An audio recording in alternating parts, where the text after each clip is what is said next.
It all started with the brutal murder of a young married couple. Now, more than 40 years after the couple was found, investigators and forensic genealogists are cracking the case wide open to uncover a stunning second mystery. Where's the baby? I said, well, wait, he had a baby? What happened to their baby daughter, Holly? Where's Holly Marie? Where's Holly? What about Holly? Get early exclusive access and ad-free on Fox News Podcasts Plus. Visit foxnewspodcasts.com to get started today. From high atop Fox News headquarters in New York City, always seeking solutions, never sowing division. It's Brian Kilmeade. Thanks so much for being here, everybody. It's the Brian Kilmeade Show. As we move forward on the Wednesday edition, keep in mind, next time you hear us, it's from the Patriot Awards. We'll have a star-studded roster of guests, Fox-centric, of course. But it'll be great because we salute the people that matter most to the country. This hour, we're going to be joined by the former Vice President of the United States, who probably wants to be president. We'll see for sure. Got a great book out. Read a couple hundred pages last night. A sensational career. Started in radio. So who knows? I might be vice president one day, too. And then Congress, and then governor, and then vice president. And I think by any measure, he did a fantastic job, especially on January 6th. So, and by the way, if he comes up early, he's supposed to come in at half past, but if he comes up early, he said he'll come right on. So let's get to the big three. Now with the stories you need to know, it's Brian's Big Three. Number 3. Director Wray, do you believe that the border is secure? What I would say is that we see significant criminal threats coming from south of the border, and that contributes to the violent crime crisis here. Christopher Wray, man, what is with that guy? Border still broken. America's border is a mess. Security is compromised. We are in jeopardy. And leave it to Texas to take action and the FBI to be less than forthcoming. Number 2. In order to make America great and glorious again, I am tonight announcing my candidacy for President of the United States. And the crowd roars. And President Trump, who is the 45th president, makes it official. He wants to be the 47th president. The speech, the strategy, the reception, the Republican field. Number 1. Too early to say whether this missile was fired from Russia. There is preliminary information that contests that. It's unlikely in the minds of the trajectory that it was fired from Russia. And they can see it from space, so they know. World War III? Nope, but close. As Poland gets hit with rockets, killing 2, the question is, who launched it? Was it knocked out of the sky by Ukrainian missile defense, or is Russia looking to distract or test NATO? The latest from Eastern Europe. Look, if this was week 1 of the war, and we thought Russia was the fighting force that they were billed as, and Zelensky had taken the offer and got out of town like Ghani did, well, he left with all our money in Afghanistan. Whatever happened to him, by the way? Then I would say, man, they want to dominate. But if you've seen Russia fight, if you've seen how inept they've been and with their leadership, their command, have you seen how antiquated their equipment is, and you haven't seen what we've seen in them losing on the battlefield, I would say this could be them. But there's no way it's in their interest to start getting Poland involved unless they have a death wish. Now, the first thing they do every time they have a humiliation, for example, when that Crimea bridge blew up, when they blew up the tunnel there that allowed them to arm the Crimea, which they just took from Ukraine, the first time they did that, they were humiliated, so they quickly started rocketing the infrastructure of Ukraine. Now, Kherson Falls, the only major city that they've taken from Ukraine, Ukraine takes it back, and then yesterday they've had between 70 and 100 missiles rocketed, targeting the infrastructure of the Ukraine. They've knocked down all but 15, according to the Ukrainians. Russian forces conducted the largest set of missile strikes against Ukraine critical infrastructure. One of those missile defense rockets looks as though it either knocked the Russian rocket there out of the sky, or it missed the Russian rocket, landed in Poland. But it shows you how tenuous this is. But it is worth the risk. You cannot allow a country to steamroll another country that is allied with us, not a member of NATO, granted. It's not our dispute directly, okay. But they want to be westernized, a part of the EU. They want to be part of NATO. Russia wants them back. They have an elected government. They try to overturn it. They push back. They finally flat out invade. And now they're getting humiliated in front of the world. Every time they fight, they lose a battle. We are finally arming them almost to what they need. Only if we armed them before, they would have probably wiped out Russia already. Admiral James Stavridis, on what is happening with Russia, their strategy, the 9 months into this conflict. Cut 7. It looks like now we're circling in on it was Ukrainian using a Russian-made missile, S-300, call sign Grumble. It's got a range of about 100 miles, can go up to 100,000 feet, pretty ubiquitous air defense system. So that makes sense to me as I look at the field here. Ukrainian air defenses had previously shot down 43 cruise missiles in October. This would have been a record, and we got to get them more. And evidently the sophisticated missile defense system that we have in major cities, but they hit everywhere, or they aim for everywhere, is so good it automatically reloads. So we know exactly what to do, and they've been trained on it already. The G20 was meeting, so the G6 met. Outside Russia wasn't there, and they tried to come up with a strategy. Then it became clear it was not a direct attack. So it looks like air defense, and this is one of the dangers of fighting in that area. But the last thing Russia wants, I believe, is to get Poland involved. Poland can fight. And one thing is pretty clear. If you're in NATO, stop with the Russian weapons, the Soviet-era weapons. I don't know why they weren't converted immediately, why that wasn't a program in place. Chris Bedford was on with Laura Ingraham last night, Executive Director of Common Sense Society. Cut 10. Either way, this illustrates the extreme danger of the situation here. For months and months and months, and you've been talking about it, the Biden administration and the European leaders have basically claimed that, don't worry, the adults are in charge. This sort of thing can escalate out of control, while at the same time putting U.S. advisors and bases and other NATO allies like Poland being right there on the border, right there in a dangerous position. And war gets extremely dangerous. War gets sloppy. People can get hurt. And these things can spin out of control. When they spin out of control with a nuclear power, well, that's a massive threat. The United States right now is not actually in a position to fight China, a real threat, and deal with serious war with Russia, which it looks like at some point could possibly be drawn into, despite at least a little bit of restraint shown so far. I also want to bring up the other big announcement last night, 9 o'clock Eastern Time. President of the United States made it clear he's going to run again. He wants to clear the field. He also wants to get ahead of everybody else. I thought it was a concise, could have been more concise, but it was a well-written speech. I thought he was fine. But just to show you how unfair they're to him, if you look at the New York Times, Washington Post, they talk about lack of enthusiasm. They look tired, and it was meandering. Not really. I mean, come on. He's had meandering speeches where all he's talked about is 2020. Here he did not do any of that. Cut 11. In order to make America great and glorious again, I am tonight announcing my candidacy for President of the United States. This will not be my campaign. This will be our campaign all together. Because the only force strong enough to defeat the massive corruption we are up against is you, the American people. It's true. So I think Youngkin's going to get in. I think Ron DeSantis, I would say 80% chance he gets in. I'm not sure he made up his mind yet. I would think 50-50 Pompeo gets in. Governor Hogan gets in. I think that you will have Mike Pence come in. I'm going to ask him directly. He's still up in the air, but I would imagine he's going to get in. Here's what Ron DeSantis did when asked about some of the disparaging things. His former mentor, the one who helped him get the nomination, the Republican side, and then helped him become governor, and then Ron DeSantis did the rest. Cut 18. When you're leading, when you're getting things done, yeah, you take incoming fire. That's just the nature of it. All that's just noise. And really what matters is, are you leading? Are you getting in front of issues?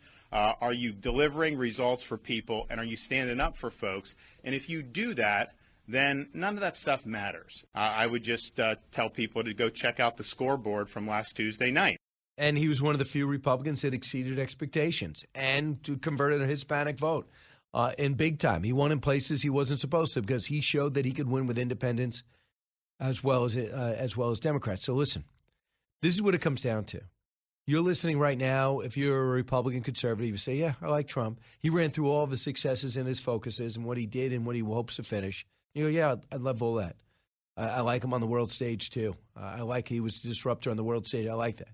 But the question you got to ask yourself is not does he have your vote or she, but can he or she get an independent vote And can they get a Democratic vote? That's the key, because one cannot live by Republicans alone.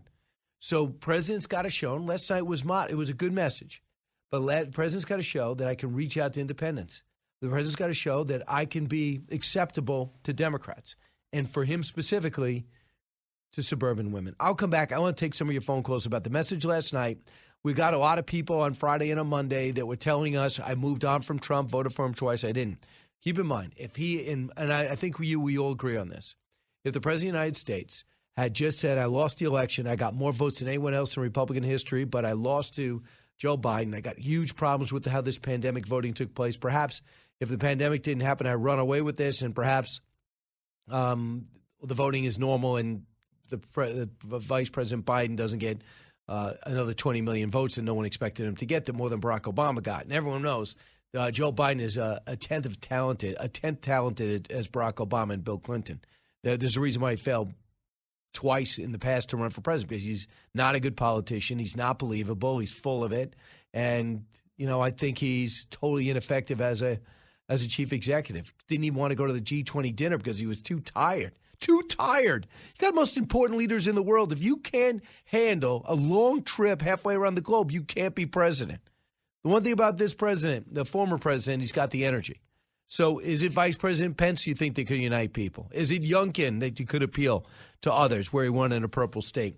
We'll have your thoughts. You don't have to make a decision now. You got 720-plus days to make the decision, but the president made it clear he's in and he doesn't want you to get in. You're listening to the Brian Kilmeade Show, where the president and freedom fighter is now out on paperback, bestseller already, with the brand new intelligence and information that you sought after that can make you more attractive on Thanksgiving. You're listening to Brian Kilmeade Show. Honest commentary, unique opinions, no agenda. It's Brian Kilmeade. Precise, personal, powerful.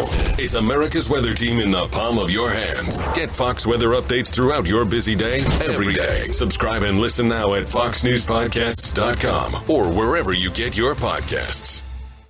From the Fox News Podcasts Network. I'm Ben Domenech, Fox News contributor and editor of the Transom.com daily newsletter, and I'm inviting you to join a conversation every week. It's the Ben Domenech Podcast. Subscribe and listen now by going to foxnewspodcasts.com.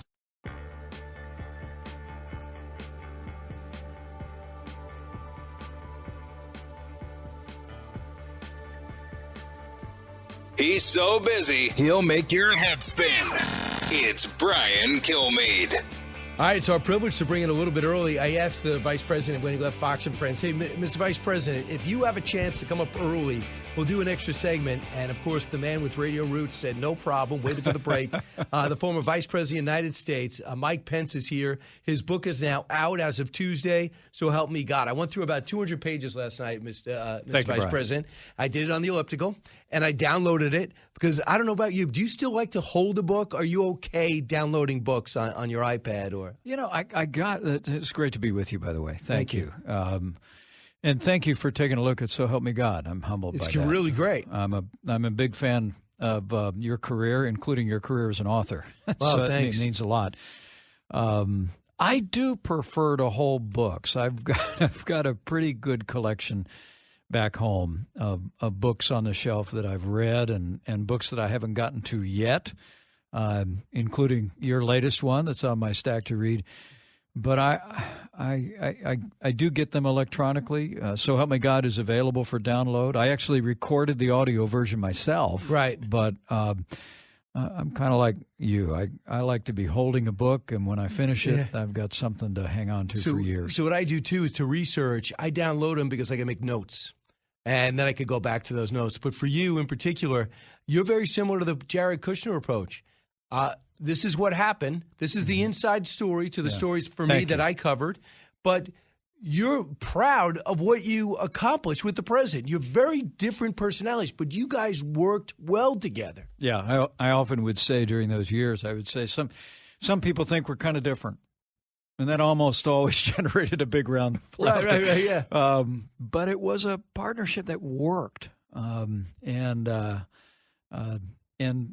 the president gave me extraordinary opportunities to serve the country, to represent America around the world, to make the case for our administration around the country, to be involved in the legislative process. I chronicle that, and so help me God. It all came from our very first conversation when he was considering me to be his running mate. Karen and I had traveled with our daughter Charlotte to Bedminster, and he and I were out for a round of golf, of course, and he had been peppering me with questions for all 18 holes about how we cut taxes in Indiana and my years in Congress as a conservative leader. But when I asked him, what's your job description for a vice president? Because, every 4 years, only one person writes the job description. Yeah. He used one word, active. He said, I want you to be active.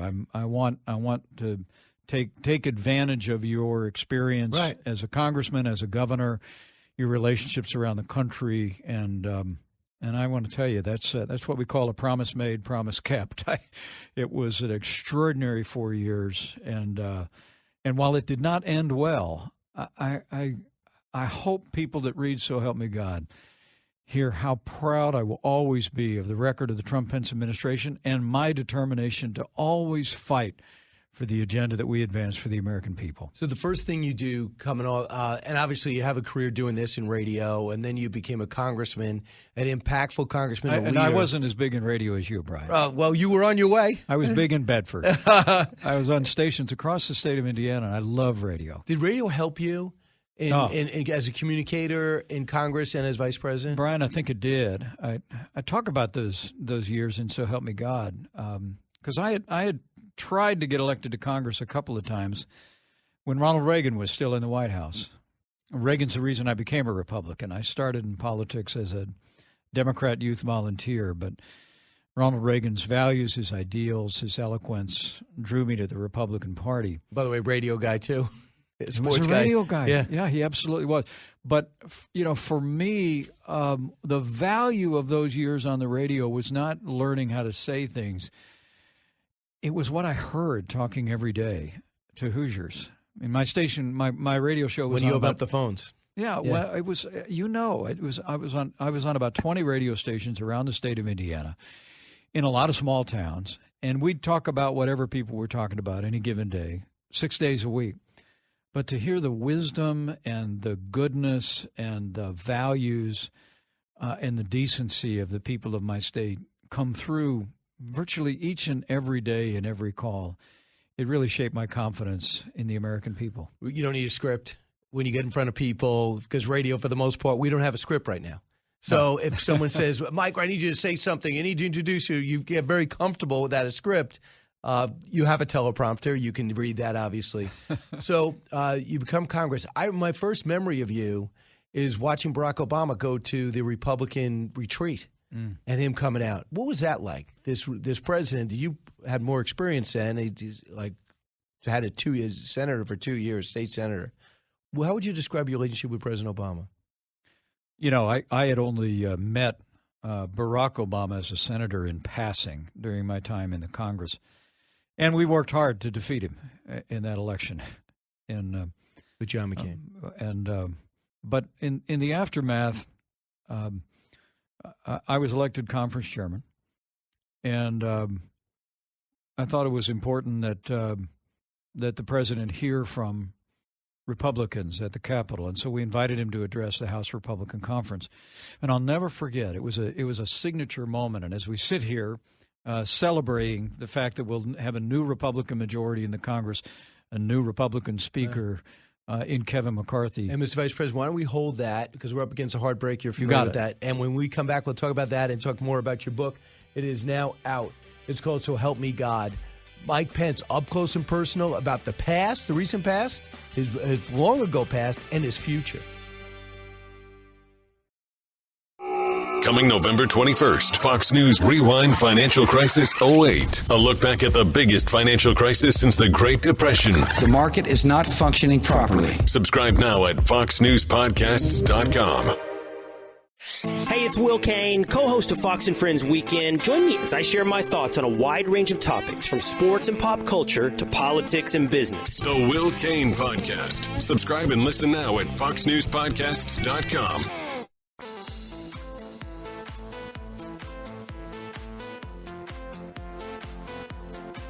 Information you want. Truth you demand. This is the Brian Kilmeade Show. All I can say is count me out. Enough is enough. I've tried to be helpful. Vice President Pence, what they're asking you to do, you won't do because you can't. So, Mike, Mr. Vice President, just hang in there. They said we can count on Mike. All of us can count on the Vice President. You're going to do the right thing. You're going to do the constitutional thing. You got a son who flies F-35s. You got a son-in-law who flies F-18s. They're out there flying so that we can get it right here. There are people dying, to my good friend from Illinois, to make sure we have a chance to argue among ourselves. And when it's over, it is over. It is over. So that's the Senator Lindsey Graham on January 6th when the vice president refused to leave the Capitol and then went back. They reconvened after the breach of the perimeter, and then it was time to make the election official, and that was Lindsey Graham. You chronicled that as one of the most moving moments probably in your career and your life, with your family there, citing your son and your son-in-law. And that's all in your book, So Help Me God. Can you bring us back to that moment? It's hard to hear it without emotion. Have you heard it since? Only once. Lindsey Graham gets it. He's worn the uniform of the United States. He's been a great champion of our armed forces. But in that moment, after that tragic day, when we reconvened the Senate, he spoke those words with my wife and our daughter, Charlotte, who never left my side that day, in the gallery. Charlotte's husband, Henry, was deployed aboard the USS Nimitz. And when he said those words, I glanced and saw my wife put her arm around Charlotte and hug her. But Lindsey Graham was right. Mm-hmm. I mean, we've got men and women all over the world wearing the uniform of the United States every day, keeping their oath, taking risks without regard to their personal safety, so we can get it right here. And I'll always be grateful for those words. So what happened is that day you go into detail on it, and you go that day and you say, I'm not leaving, and you trusted your body man. But you say he was a big guy, you trusted him, but they wanted you to get in the car. And you said, no, I'm not getting in the car because I'll trust you in your word, but you're not driving. So you were concerned if you got in the car, they were going to drive you right out of that garage into somewhere else, and you thought it would be a bad symbol for the country, for the vice president to leave and to be forced out by a mob. At what point did you feel your security was in jeopardy, and at what point did you hear Hang Mike Pence was being chanted? Well, I have to be honest with you, and I give God the glory. But in that moment, I felt no fear. I was angry. I was angry at what I saw. People that were rioting in the Capitol building, vandalizing, assaulting police officers. I was filled with indignation, as I write in my book. Where were you watching that, on monitors, or did you hear about it later? Well, first in my office just off the Senate floor, where we were holding until we walked to the loading dock below the Capitol building. But just looking at the images, I was filled with a sense of not here, not in America.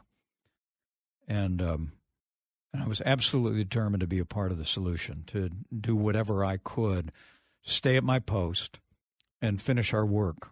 And I'll always believe that by God's grace, we did our duty that day under the Constitution and the laws of the United States. And you did. And you gavelled in. You gavelled in the electoral results. Now, the president was pushing, we all know this, it's been chronicled before, was pushing the whole time. So, Mike, you don't have to do this. There's going to be another electoral sit. There's so much corruption in this election. We can't allow this to happen. Do you believe there was corruption in the election? Were you open? If you saw it, would you have acted differently if you thought this was corrupted? If you thought this was corrupt? If some of the video that they said was these votes that were made up came true? Brian, I said on January 6th and in the weeks before that I shared the concern of millions of Americans about voting irregularities that had taken place. I mean, the simple fact is that there were states that changed the rules in the name of Pennsylvania. COVID. Pennsylvania, Wisconsin. In fact, in both cases, after the election, the courts would find that changes that were made in the laws were not consistent with state law. But I never saw evidence of widespread fraud. I stayed open to it, but the evidence would simply never come. But that didn't mean that debating those irregularities lacked value. It's one of the things that I said in my open letter to Congress and the American people on January 6th. I made it clear that I intended to keep my oath, pledge that I'd made to the American people, and that ended with a prayer, so help me God. But I also told the Congress and the American people that there was nothing wrong with members of Congress bringing objections and having a debate over voting irregularities and any evidence that they might be able to bring forward. I mean, disputes over electoral votes under American law are resolved by the elected representatives of the American people, not by one person. And I'd said in the days before that I welcome the debate. I mean, one of the sad aspects of that day, beyond the loss of life, beyond the vandalism and the rioting, was that ultimately what transpired at the Capitol ended up obscuring what may well have been a very useful debate over voting irregularities that took place. The Wisconsin Supreme Court actually found that Wisconsin had violated their own state laws not once but twice. The Supreme Court sequestered some 8,000 ballots in the state of Pennsylvania that had arrived after the deadline for election. Those didn't change the outcome of the election, but for all of us who are concerned about election integrity, that debate was potentially very important, and it could have facilitated what fortunately has been happening in Republican states around the country, and that is election reforms over the last 2 years. Georgia straightened it out. Seems to have. Georgia right? did. Florida straightened it out. They Texas. embarrassed the country for two or three cycles, Texas. But you know who didn't? Arizona. I mean, you got to be kidding me. I mean, what are they doing? I mean, it's a week later. We're still counting votes. Why is this happening? I can't figure it. Of course, California's still counting. Look, mail-in voting has a long tradition in this country, absentee balloting voting in Indiana. But we know how to count the votes, maybe into the wee hours in the morning, but virtually every state in the union, absent those two right now, has found a way to count the votes within the day or day after Election Day, and that ought to be the aspiration of every state in the union. So that happens after that, and we know the president of the United States has got himself in trouble for how he acted then, because Georgia is suing him right now. When he took the records back to Mar-a-Lago, that at the very least, I don't care how it turns out, that's been a problem since. Had the president said, we lost, I can't figure it out, Mike, let's go call the Bidens and let's bring them through, we'll tour through the House, and you get, we'll tour them through the House, you take Vice President-elect Harris through the observatory, and just called it a day and flew out, actually went to the inauguration and flew out. I think his approval rating would be about 60% right now, and I think he'd be talking about, hey, Mike, what do you say we go do this again? And you probably wouldn't even be thinking about running for president. Am my assumptions wrong?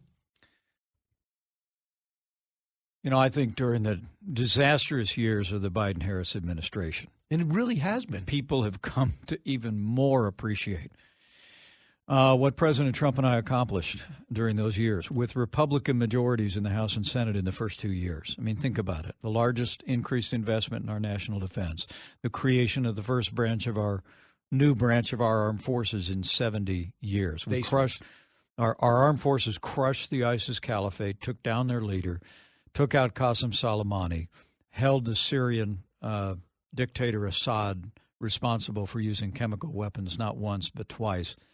Russia made no effort to try and redraw international lines under our administration.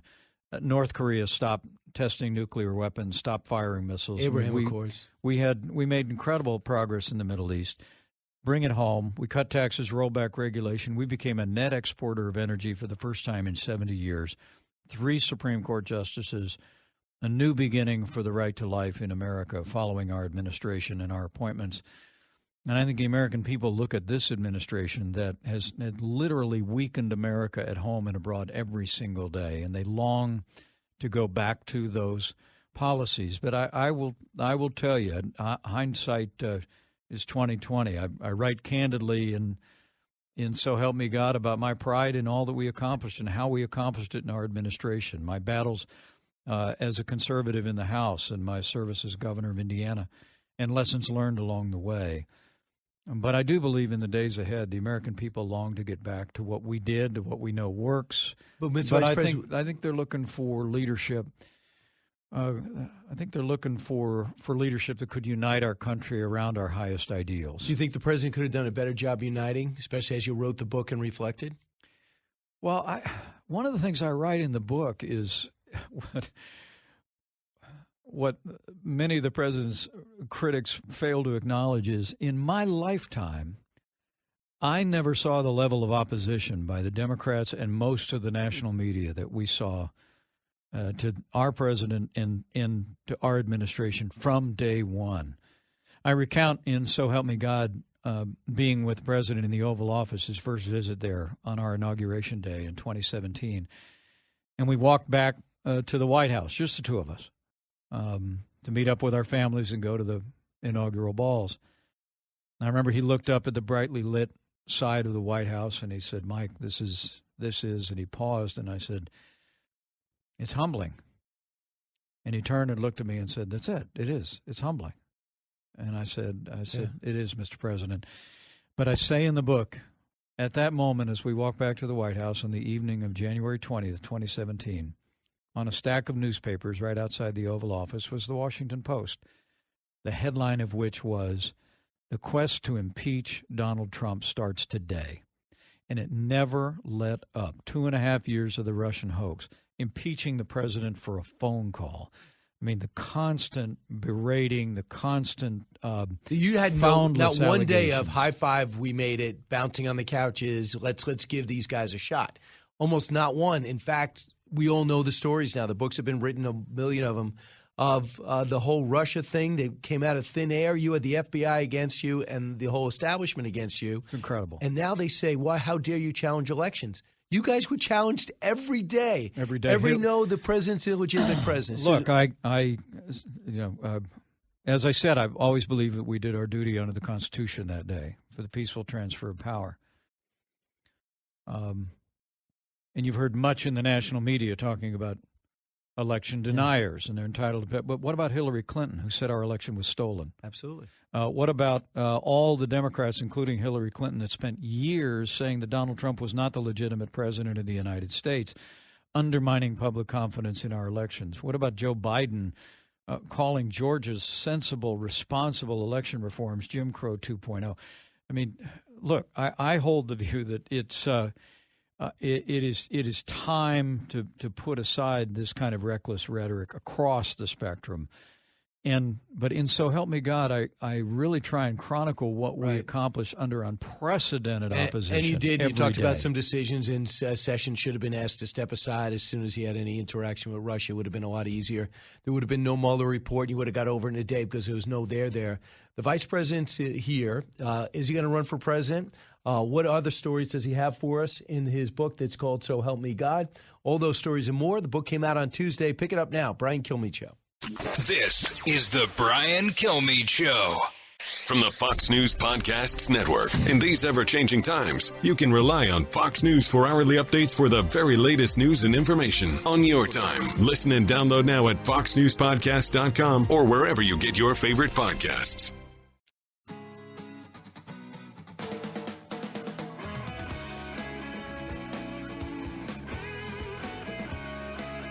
From his mouth to your ears, it's Brian Kilmeade. How would you handle running against people in your cabinet like Pompeo, Nikki Haley, Mike Pence? Well, many of them have said they would never run if I run, so we'll see whether or not that turns out to be true. I think it would be very disloyal if they did, but that's okay, too. So that was the President of the United States, Mr. Vice President, who was kind enough to come into the studio. His book is out called So Help Me God. And that was the president a couple of weeks ago. So if you decide to run for president, he would consider that disloyal. How do you feel about that? I think the American people love competition, Brian. I really do. And the president had every right to make the announcement he made last night. And my family and I will take time to reflect over the holidays. where we might next serve. But, we'll go where we're called. I write in the book that a friend told me many years ago that there's two kinds of people in politics. There's people that are called and people that are driven. And honestly, I've been both. I write about my early days in politics where I let my ambition overrun what I felt my Christian faith required of me and the way that I carry myself in the public square. But ever since then, ever since Karen and I packed up our 3 kids, moved back to my hometown to run for Congress 20 years ago, we've just tried to answer the call to serve. But how would you feel about being on the stage with the president, trying to run on the same record he has? And when he turns around and says, I'm disloyal, you know how vicious and tough he can be. How would you handle that? Well, if we entered that race, I can tell you, we'd run the way we've run for the last 20 years, and that is I don't so much run against anybody. I run for things. And I really believe in that Bible verse that says, without a vision, the people perish. And look, I'm very well acquainted with the sharp elbows of politics. I endured But do you a remember lot Christie of going after rounds. Rubio, the president going after Jeb? Sure. And when they go after you, you can't ignore it. I haven't seen anyone ignore. I've never seen that on the stage, ignoring barbs. Well, I've spent a little bit of time in national debates on national television. So you're not worried about it. And look, I believe that this is an enormously important time in the life of our country. And you think you're a better choice right now than the president? The former president? Well, I wouldn't say that about me because we've arrived at no conclusion about what role we'll play. But I think there will be better choices. As I said, I'm incredibly proud of the record of the Trump-Pence administration, and the president has every right to run for election again. But as I've traveled around the country, people stopping me in airports, you know the drill. People recognize you and have a word with you. What I've heard consistently from people at the grocery store, at the airport, at the gas station, is 2 things. Number one is can we get it all back? Can we get back to what was working? And number 2 is I think they want a new leadership that will unite our country around our highest ideals. Once you get out of politics, and I'm out of politics right now, you're reminded that the American people actually get along pretty well most days. We figure it out. Our politics are deeply divided, but the American people have a neighborliness that they respect and the thing is, one we only have another. a minute left. You're a radio guy. Just know that if you just get Republican votes, it's only 40%. You have to find a way to get Democrats and independents, or Republicans are never going to win. It's true. And look, we have a winning agenda. And I'm very confident Republican primary voters will sort it out. And come this Christmas, when our Marine Corps captain comes home, our lieutenant in the Navy comes home, and we have the whole family together, we'll give it prayerful consideration. But we're going to be a part. Whatever the Lord calls us to do in the years ahead, we're going to be a part of helping to win this country. And when you back. make that decision, if you want to come back to these microphones, the Brian Kilmeade Show is ready for you, Mr. I Vice guarantee President. Hey, pick up the book, So Help Me God. From the Fox News radio studios in Midtown Manhattan, it's the fastest growing radio talk show. Brian Kilmeade.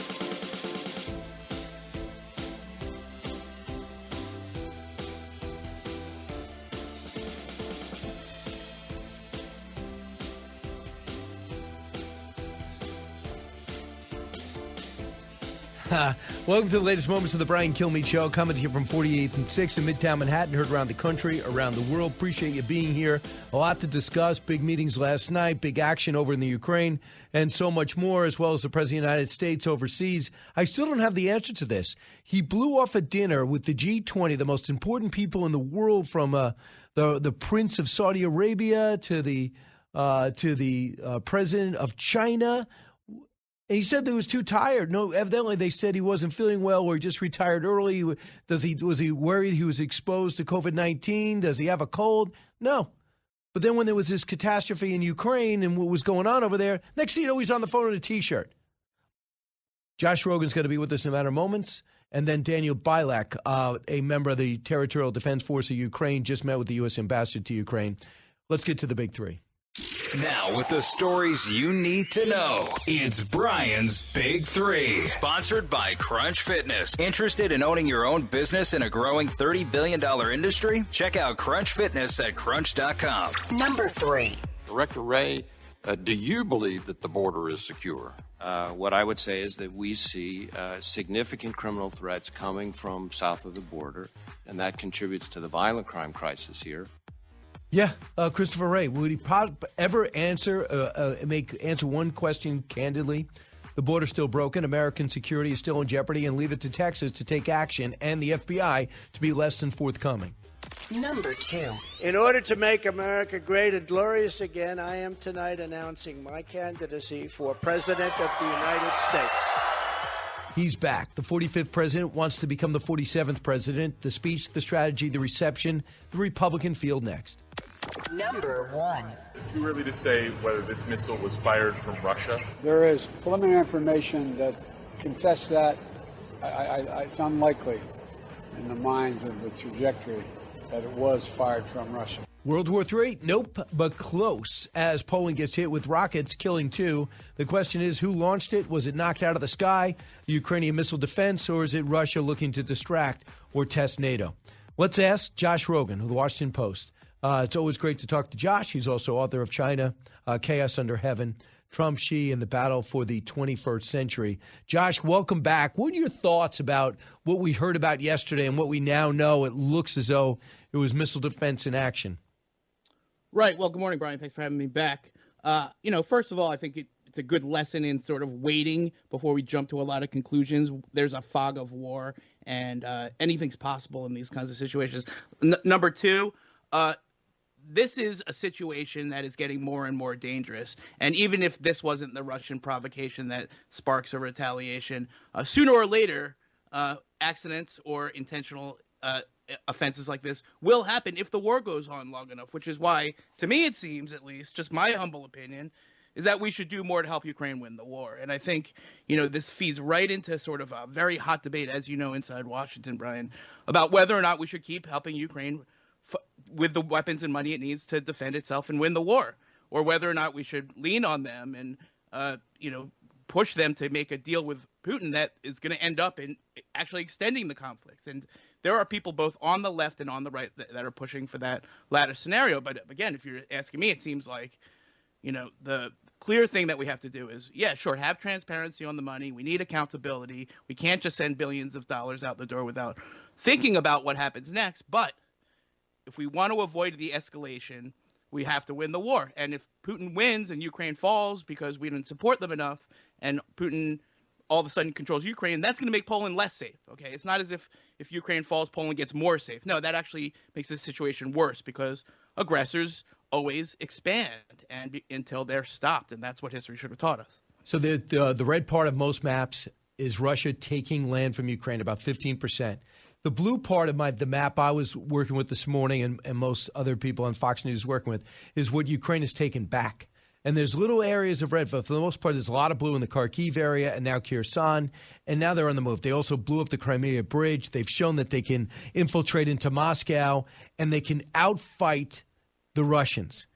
To me, Josh, the Ukrainians are more determined than ever, and if they could push Russia right out of that country, the message for the next 20, 25 years is, if you want more humiliation, Russia, just do it again. If you want more isolation, go for it again. They have to be told there's no benefit to what they did 9 months ago. Do you see it that way?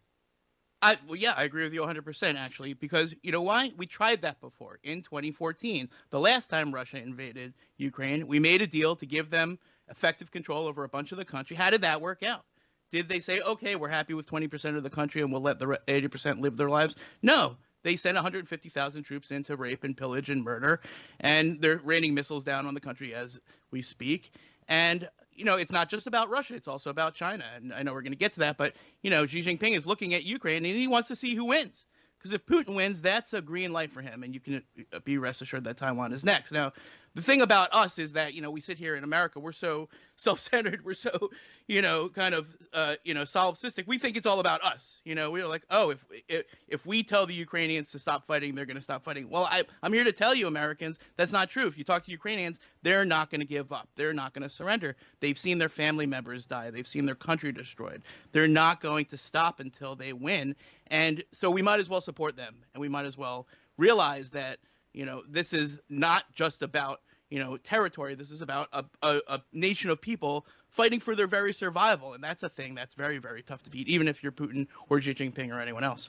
And so far, we know that that bullet was dodged, and we'll see. But there's got to be pressure. And I love when Trump did it, would put pressure on our neighbors to do what they said they were going to do.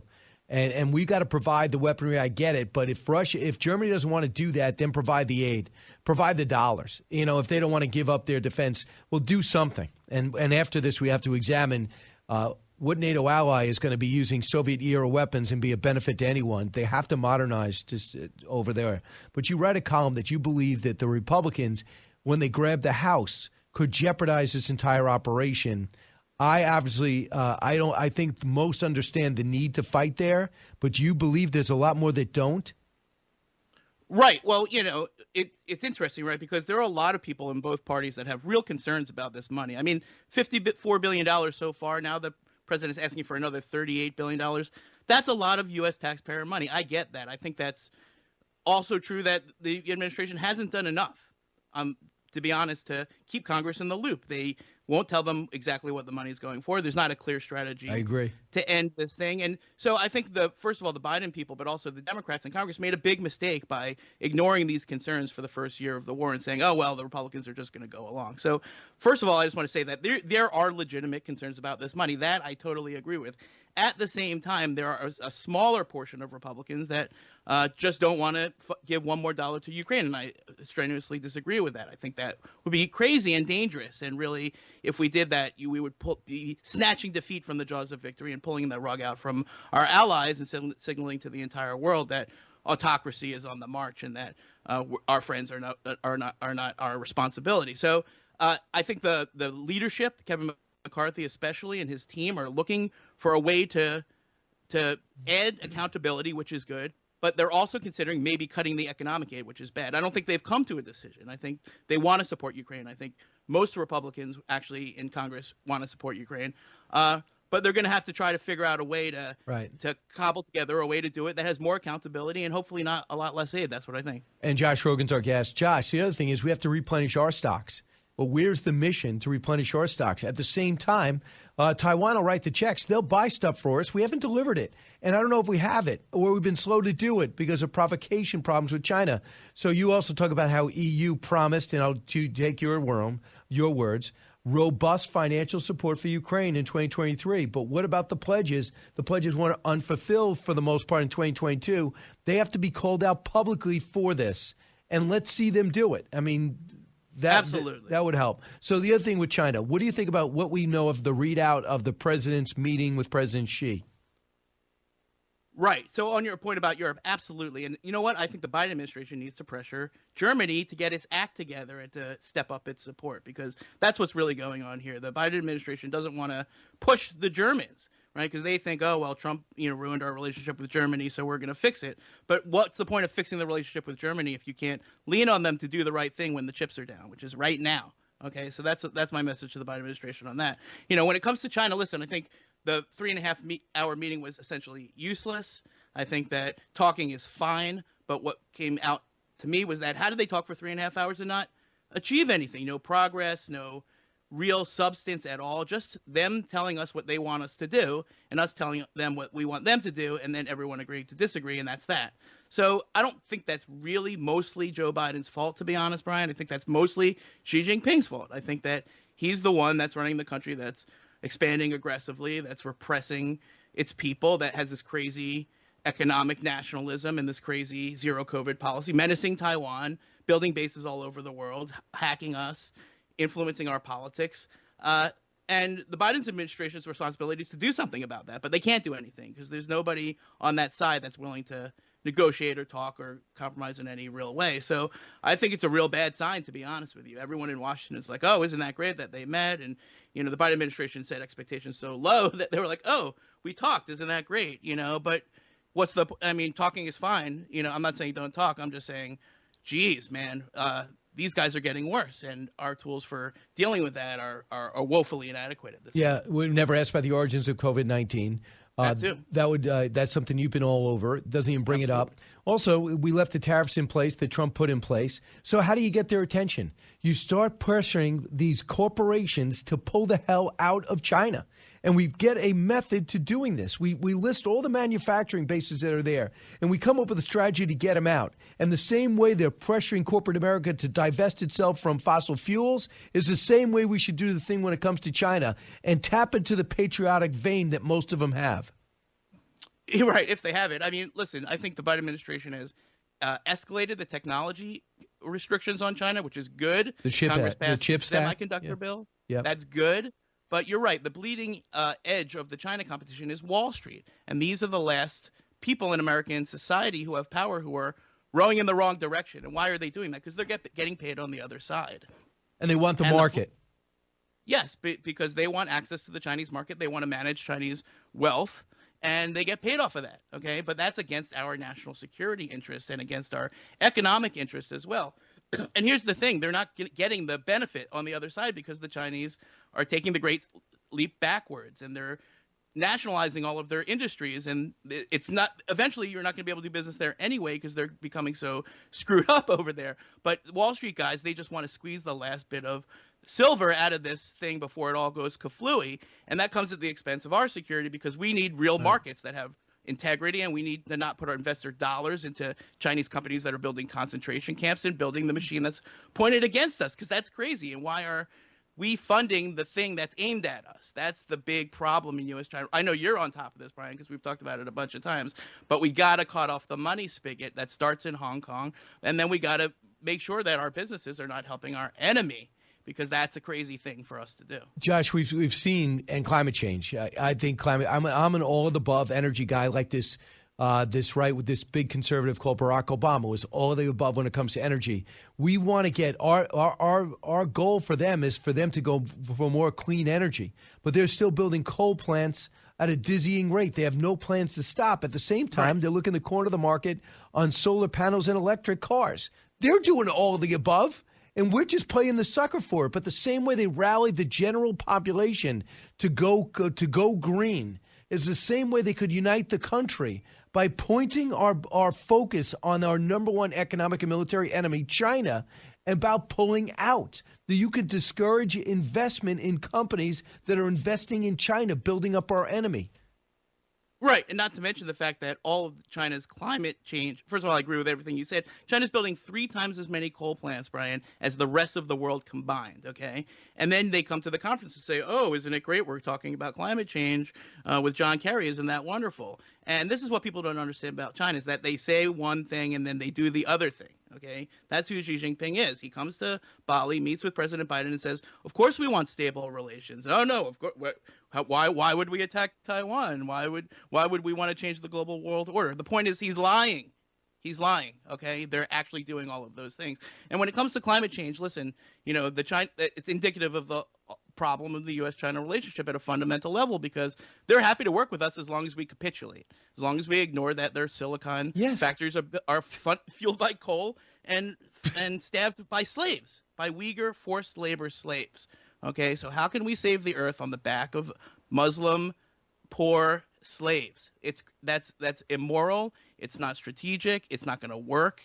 And what we should be doing is we should be supporting our own renewable energy companies, not sourcing them from slave labor coal plant fired. It's bizarre when you think about it. But this is the problem we have with China, is that if we can't cooperate on them with climate change, what is it that we can really cooperate on them with? And everyone in Washington wants to be like, oh, okay, of course we should get along with China. I'm for getting along, but not on these terms. Not on the terms where we ignore atrocities and live as hypocrites. It doesn't work. The successful presidential candidate will unite around China as the enemy and understand on how we're being attacked and how to divest ourselves from that and then stand dead about it. And I'll go the rest of the way, explain to the American people that if Ukraine goes down, this will be a problem for the next 20 years, from Estonia to Georgia to all the Baltic nations, and it'll be a problem for the next generation for your kids. And explain it to people the same way we should have explained how we had to keep Bagram Air Base. Josh Rogan, thanks so much. Anytime. All right, when we come back, I'll take your calls. 1-866-408-7669. Brian Kilmeade Show. Expanding your knowledge base. It's the Brian Kilmeade Show.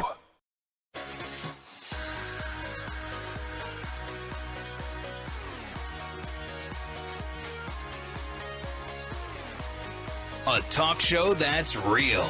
This is the Brian Kilmeade Show. Hey, welcome back, everybody. I'll have Daniel Bilak, the Territorial Defense Forces Minister of Ukraine, bring us inside that war and what happened yesterday. But let's go now to Nevada. Al, KDWN. Hey, Al, what's on your mind? Hey, how you doing? Thanks for taking my call, Brian. It's been a while since we spoke. You said something really important here about Ron DeSantis bringing in the nonpartisan and the Democratic vote. Here in the state of Nevada, we were looking good on the polls. We lost. We didn't get enough of the nonpartisan. We actually lost it by a small percentage. We couldn't bring enough Democrats. And we feel, some of us feel that it was a Trump effect, that, him about fiddling around, that he's going to run, he's not going to run, kind of ruined our campaigns. And that I think you made a very, very good point that we need a candidate that's going to bring in the nonpartisan vote and the Democrat vote. Yeah, you don't have a chance without it. Ron DeSantis may be that man. Well, Axel is such a strong candidate, but he was backed by President Trump. He never ran from Trump, but he didn't necessarily need him with his dad so steeped and his name so well known in Nevada. I was shocked. I'm shocked by that final result. He was never trailing, I don't think, at any poll over the last 6 weeks. Are you shocked? Right, I'm totally shocked. And the thing is that a lot of us felt that him and Jim Marchant, the Secretary of State, when they both went up to go talk to Donald Trump up north, that's when we felt that we lost the election. Because you flipped the governor's seat, but you didn't flip the Senate seat. Thanks so much. Appreciate it, Al. And always love everyone. KDWN, great station. Back in a moment.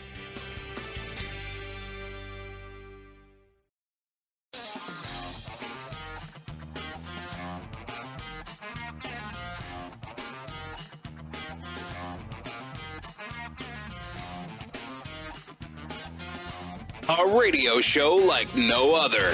It's Brian Kilmeade. What we ought to focus on, assuming this does turn out to be Ukrainian air defense, is the fact that Russia is launching hundreds of missile strikes against critical infrastructure, electricity, heating, all of that. Another word for that is war crimes. We ought to be giving the Ukrainians more ability to defend themselves against this in the future. So that is Admiral Stavridis, former Supreme Allied Commander of NATO, and we thought that there was an intentional strike by Russia into Poland, which would have been suicidal.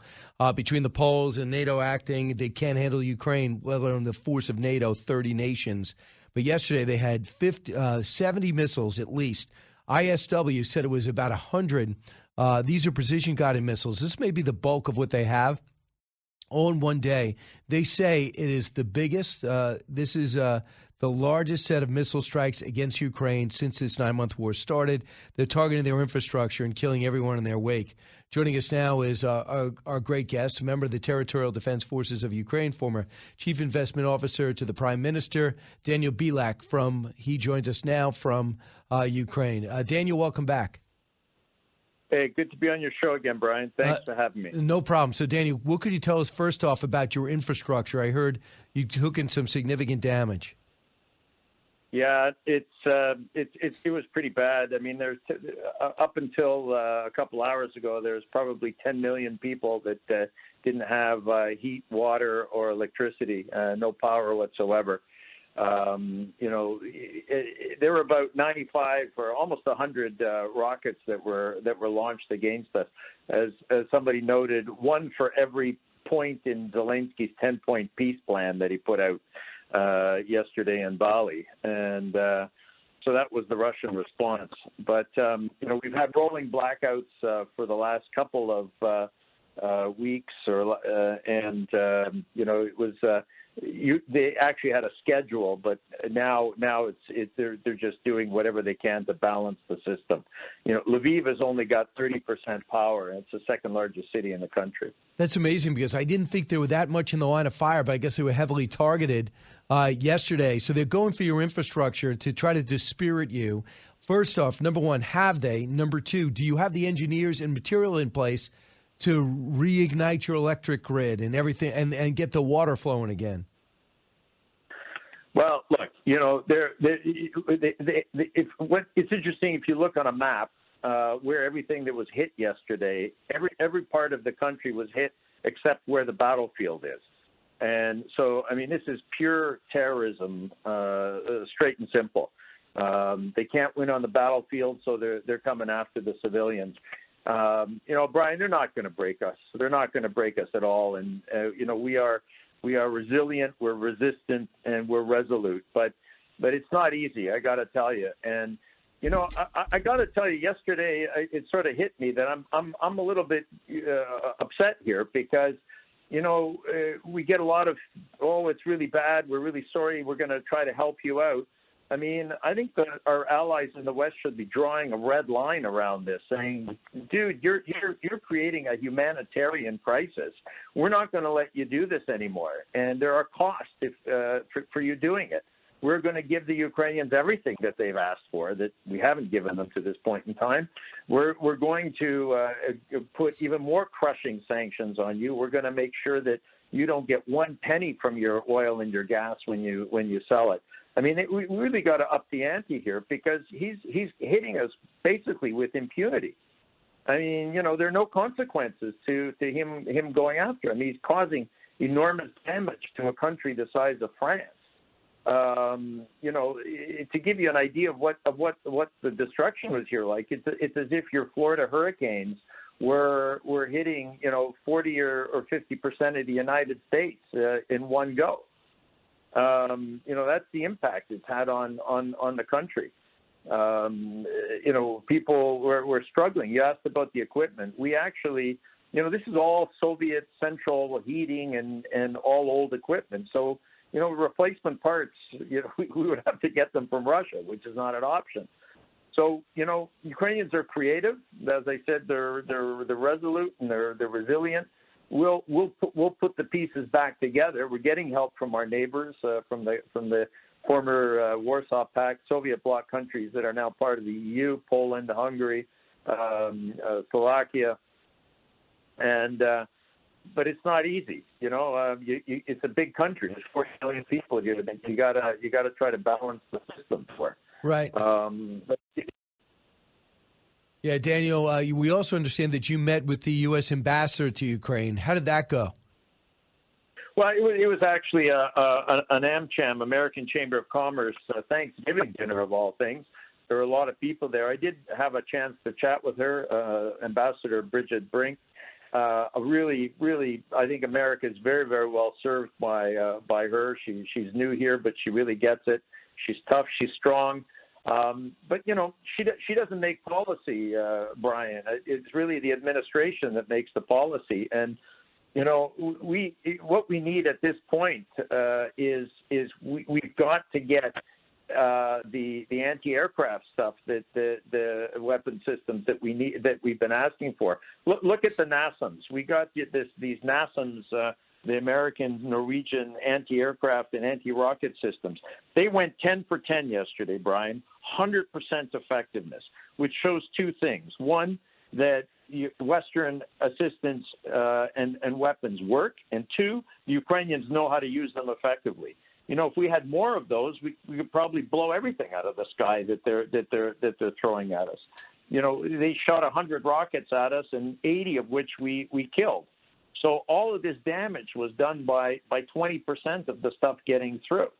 If we had the ATACMS, the long-range missiles, these missiles that they launched at us, they came from the Caspian Sea, they came from the Black Sea. This is like 1,000 miles away. Why can't we get the stuff that's going to hit them on our territory in Crimea, in the Black Sea, What are our allies worried about? Escalation? Actually, my God. Well, their explanation to me is insulting. They say, well, if we give them the ATACMS, they'll be able to reach into Russia and they could escalate this. Well, if you don't trust Ukraine not to do that without checking with you first, then why are we even bothering this relationship? Do you have any type of mutual respect there? Just give them something that they can use to be effective. I mean, I couldn't believe that explanation. You're 100% right. I mean, and we would be insane. We're already attacking the Russians in Russia. We're taking out their military bases. We're not attacking civilian infrastructure. We're taking out the stuff that's on our border. We take out the things that attack us. These are the laws of war. We are not suicidal. We're not going to go and start bombing cities in Russia. That's insane. We haven't done any of that. We have played by the rules 100%. Whether we take prisoners, where we attack, they are all military targets, and they're on our territory.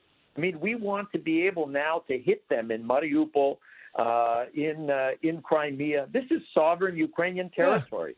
For crying out loud, give us the stuff that we need to take our land back. Let's get this done. Enough is enough. Right. I feel like we're on life support. That we get a drip feed. And we get enough to keep us going rather than giving us what we need to cure us and get us to stand on our feet and take these bastards out. So, Daniel, when you have this conversation with Secretary of Defense or your or somebody in your government do they say that? Not yet, not quite yet. We'll think about it. Even at this point, when you've already proven yourself on the battlefield? Well, we'll find out. They're having another sort of a weapons funding round today in Ramstein, and where they're going to talk about what weapons they're going to give. But I mean, look, anybody who's afraid about escalation is really lost the plot, because I mean, how much more is he going to escalate? The Americans have told Putin, look, if you go nuclear, we're taking you down, and they backed off. So, I mean, I don't know how much more he's going to escalate other than trying to bomb us into the Stone Age. Let us protect ourselves. Give us more anti-rocket, anti-missile stuff so that we can actually protect ourselves. It's proven that it's worth it. HIMARS have been amazing. They've been absolutely crucial to our taking over the advantage and changing the tide of the war. Give us the longer range missiles, the ATACMS. Are you capable of fighting through the winter? If we have the equipment, we are absolutely capable. Look, we are arming our people. The entire nation is behind this army. I work with a group called the Ukrainian Freedom Fund. These are former U.S. Marines. We have a Warm Ukraine campaign going on right now, where we're buying uniforms and boots and stuff to keep our troops warm and healthy and fighting the Russians. We will prosecute this war through the winter if we have the equipment and our soldiers are prepared to do it. Absolutely. 100%. Yeah, we're talking to Daniel Bielak in the Ukraine. Daniel, first off, when the fighting has everybody in awe, and people talk about how hard you're fighting and what great work you're doing for us, because they are a main antagonist and they need to be stopped. They're running roughshod over the Middle East, and they were going to do more in Europe if you guys didn't stop them, and you are. A couple of things are happening that I've noted. Number one, he did not. They canceled Vladimir Putin's rambling speech when he takes all questions that he usually does his major town hall. They canceled it. He obviously didn't go to the G20. So what can you tell us that you're hearing that might be of substance that's happening in Russia? Well, look, clearly, who knows? My crystal ball is as good as anyone else's, but all I know is that the more that we take it to them on the battlefield, the more things will change inside Russia. They're eating each other right now, obviously, inside. Putin doesn't control. He's not all powerful anymore. He now has unleashed forces that are even worse than he is, that want more war. But there are other people that are going to be very situational in this. And, look, we have to keep our eye on the ball as Ukraine and as our allies. We need to defeat these people on the ground here. This is a no-brainer for the United States. what kind of world do we want? Do we want a world where, you force us to negotiate and Russia stays the same way it is now and just comes back, does even worse stuff? Or do we want to defeat the Russians on Ukrainian land, on Ukrainian territory, where there's no U.S. soldiers dying, but, you're giving us assistance that is we're giving fantastic assistance, unheard of assistance, but it's a rounding error in the Pentagon budget. You're never going to get a deal like this again, God forbid. Right. And if you were to allow our allies to give us planes and tanks, Germany says they can't give us their tanks because the U.S. won't let them. I don't get that part either. Let's get this done. We can have this done and dusted by spring now if we get everything that we need. Gotcha. And if we destroy the Russian army and they're on the back foot, they're not. I always say, they don't have guts, they don't have guns, and they don't have grub, and they're going to collapse, Brian. They're going to collapse. We see it happening. We just need to keep whacking them, and the more that we do that with your help, this will be an American victory. This will be an adversary, and the world will adversary that thinks it's at war with the U.S. right now. A couple of things. This administration has to do a better job explaining it to the American people. They don't even explain to the Republicans and what the big picture is. The same way keeping Bagram would have benefited us. If you explained to the American people, they would have understood it. Instead, we just pull out and don't give even the American people an understanding of what we're up to, and they embarrassed us. If you explain to the American people the bigger picture, we get it, especially by the way you're fighting. The Iraqis fought to a degree. The Afghanis tried to for a handful or a small portion. But you guys do all we have to do is supply the armaments. I'm 100% on board. But the president's got to do a better job explaining to the American people where the money's going. Daniel Bielak, thanks so much. Hang in there. Thanks very much, Brian. God bless. God bless the people of the United States. Thank you for everything. You got it. Back in a moment. Giving you everything you need to know. You're with Brian Kilmeade.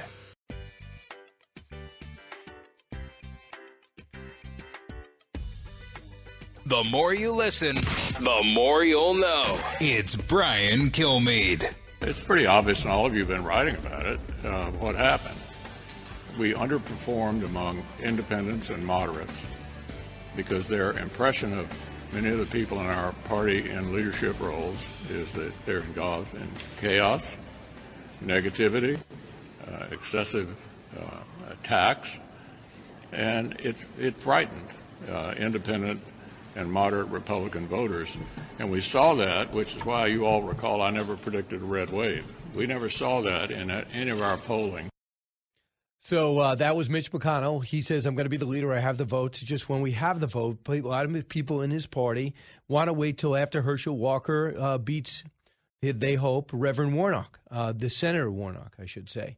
So they got $11 million. It's probably up to $13 million now. And Mitch McConnell went ahead and purchased. I don't know why he had to do it. Brian Kemp's Get Out the Vote campaign. Kemp says he's going to help. Ron DeSantis, I assume, will help. Donald Trump will help. But again, you want to make sure you get everybody voting, and you don't want to do anything that's going to be divisive. And some people love Trump and some people really don't. But yesterday belonged to him. And he decided to make 9 o'clock tonight that he was going to 700-plus days until the election. Got a whole year and a year and a half, year and 2/3, ready to go. Donald Trump says he is in. He talked about the things he accomplished, and some of which I think we have forgotten. But the chaos was there. But last night was fine. And this is the unfair part about with President Trump. Nothing wrong with yesterday's message. There's nothing inaccurate about what he was saying. A lot of people want to fact check. No, that's the way he sees it with the border, with the Abraham Accords, with foreign policy. I'll take his foreign policy any day. They break it down in the New York Times today. Any day over Joe Biden's. Any day. From NATO to the Ukraine to Afghanistan, Iraq, any day I would take Trump. But going out of your way to rip him yesterday just shows your bias. And believe me, they're going to do the same thing with DeSantis or Youngkin, whoever emerges, or Mike Pence, whoever emerges. Listen to what Mick Mulvaney says. The former chief of staff is off the Trump train, so to speak. Cut 19. Do you think this is good for the Republican Party? No, I don't, because I think he's the only Republican who could lose. If he wins in 2024, now he's a candidate. He is the likely Republican nominee. Can he be beaten head-to-head by Ron DeSantis or Tim Scott? Sure, but it's not going to be a head-to-head race. There'll be 5 or 6 other people in the race, and he'll get the 35% that really support him. And under the winner-take-all primary system, he'll be the nominee. But that means the 2024 race is not about Joe Biden or whatever Democrat is on the ticket, not about inflation, not about world events, not about abortion. It'll be about Donald Trump, the same thing we saw in 2020. So Mick Mulvaney is off, and I thought he did a great job at OMB. I thought he was really good chief of staff. When it was time for them to make a change, they went to Mark Meadows. He was fine with that, was ambassador to Northern Ireland, never really got his feet underneath him before the administration was done, and he was through. But now he's a critic because of January 6th. A lot of them are. Question is, can Donald Trump reconsolidate? So telling people about consolidating the party and getting some moderates and white suburban women to like him again. This is the Brian Kilmeade Show. Don't forget, go to briankilmeade.com, find out where I'll be. I'll be in Myrtle Beach on Saturday. I hope to see everybody there. South Carolina. From high atop Fox News headquarters in New York City, always seeking solutions, never sowing division. It's Brian Kilmeade. Hi, Brian, from 48th and 6th in Midtown Manhattan. As the guy with the deep voice said, we bring you the latest hour of the Brian Kilmeade Show. Bill Hemmer is going to be coming into studio at the bottom of the hour. Last week, Shannon Bream was in studio. This week, she's preparing in Washington for Fox News Sunday. So we'll look forward to talking to her. And then we're going to be picking up stakes and going to the Patriot Awards in beautiful Hollywood, Florida. And it is the award show that you can actually enjoy and be motivated and moved by. So hopefully everyone will be watching on Fox Nation. And then hopefully we'll find out what I'm doing there soon. But not only am I doing Fox and Friends and then this show for 2 straight days, also I'm going to be doing Gutfeld as well as One Nation, which is Saturday night at 8 o'clock. So I have a big agenda. It's going to be one of those working days and nicer. It's going to be a lot of work and very nice weather, which is a good combination in a casino where I can lose everything I've earned. Let's get to the big 3. Now, with the stories you need to know, it's Brian's Big 3. Number 3. Director Wray, do you believe that the border is secure? What I would say is that we see significant criminal threats coming from south of the border, and that contributes to the violent crime crisis here. Will you ever just answer a question? Border still broken, America's security is still in jeopardy, and leave it to Texas to take action and the FBI to be less than forthcoming. Number 2. In order to make America great and glorious again, I am tonight announcing my candidacy for President of the United States. He's back. The 45th president makes it official, wants to be the 47th president. The speech, the strategy, the reception, the Republican field. Number 1. Too early to say whether this missile was fired from Russia. There is preliminary information that contests that. It's unlikely in the minds of the trajectory that it was fired from Russia. Okay, we know roughly what you meant. World War III? Nope, not but close, as Poland gets hit with rockets, killing 2. The question, who launched it? Was it knocked out of the sky by Ukrainian missile defense? Russia looking to distract us? Looking to distract and challenge NATO? What about it? We'll discuss it all. So, Shannon Bream, welcome back.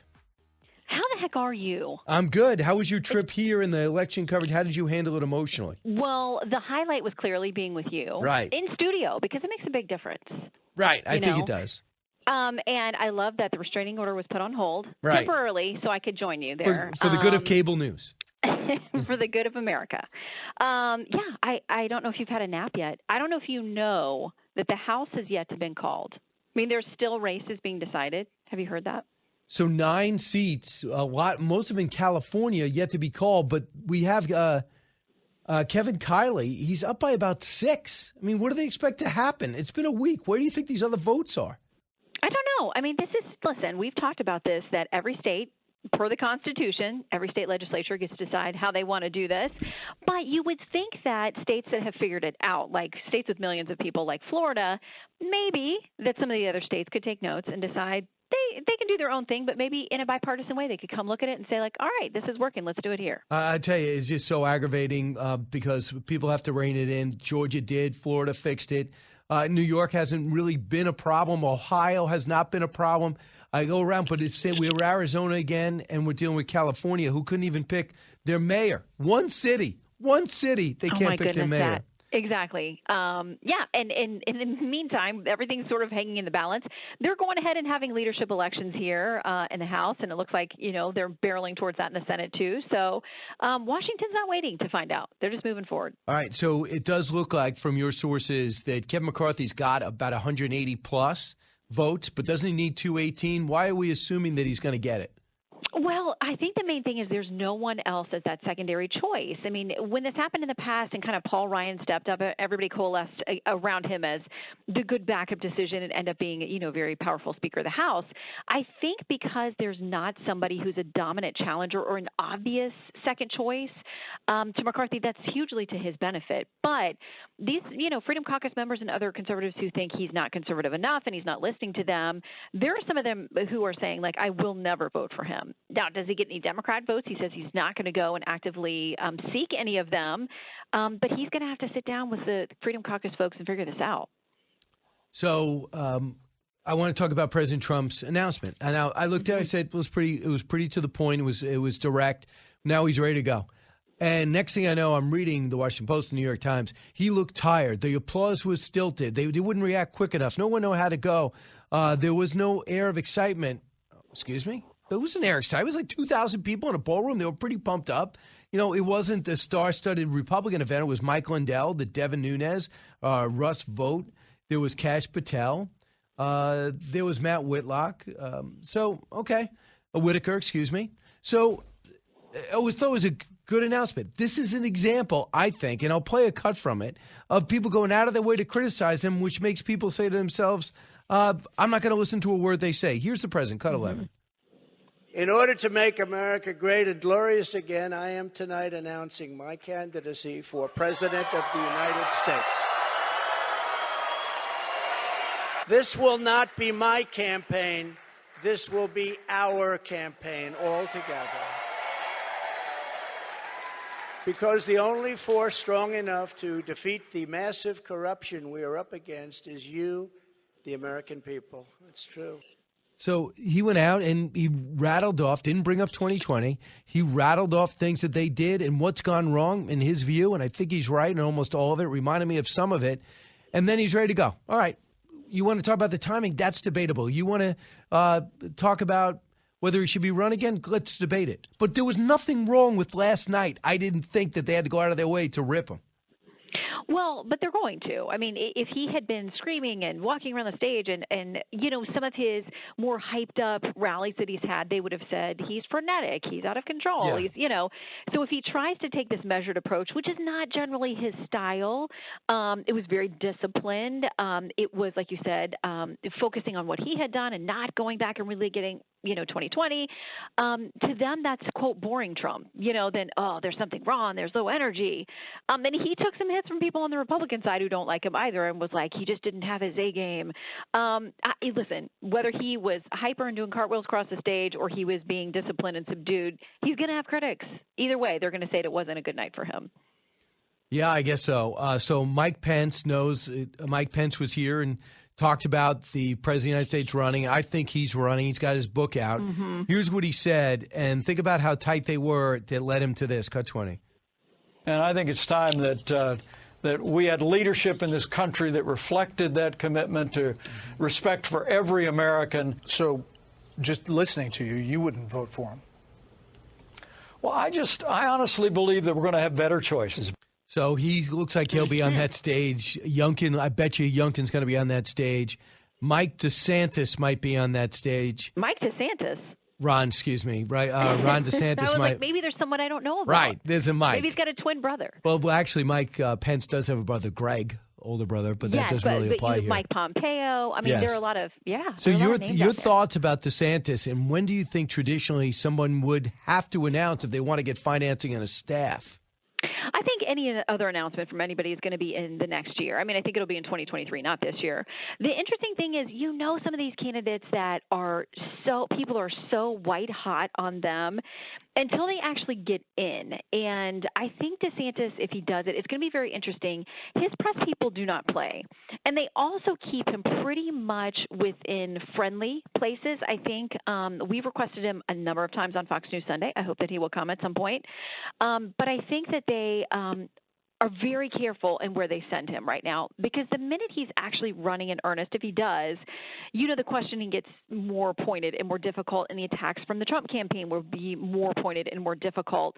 So I think, the earlier you get in at this point, you're going to be spending a lot of money and a lot of political capital. And, he was just, for DeSantis, reelected governor of Florida, and I think that people there want to see that he's still committed to them, although you heard them chanting 2 more years at his election party as if many of them would support him running. Yeah, very interesting. I want to pass forward to the border if I can.